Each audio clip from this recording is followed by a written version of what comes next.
So இங்கே பார்த்தீங்கன்னா இது என்னென்னா இது இந்த டெட்ரோசைக்ளின் ஹைட்ரோக்ளோரைடுன்னு சொல்லுவாங்க. ஸோ இது வந்து வாட்டர் சாலபிள்.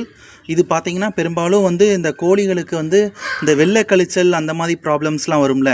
ஸோ அந்த மாதிரி இதுக்கு வந்து நம்ம இந்த பவுடரை வந்து வாட்டர்லேயும் மிக்ஸ் பண்ணலாம். இல்லைனா நம்ம வைக்கிற தீனியில் வந்து என்ன பண்ணுறோமோ ஃபுட்டு என்ன கொடுக்கமோ அதுக்கு நம்ம கொடுக்கலாம்.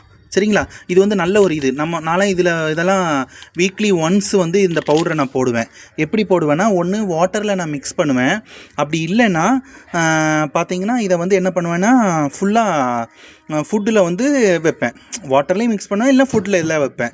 ஸோ இந்த மாதிரி கொடுக்குறதுனால வெள்ளை கழிசல் ப்ராப்ளம் வரவே வராது. ஏன்னா முக்கியமாக ஒரு இதுக்கு ஏதாவது வெள்ளை கழிசல் டிசீஸ் வந்துட்டுன்னா மொத்தமாகவே இதாயிரும்.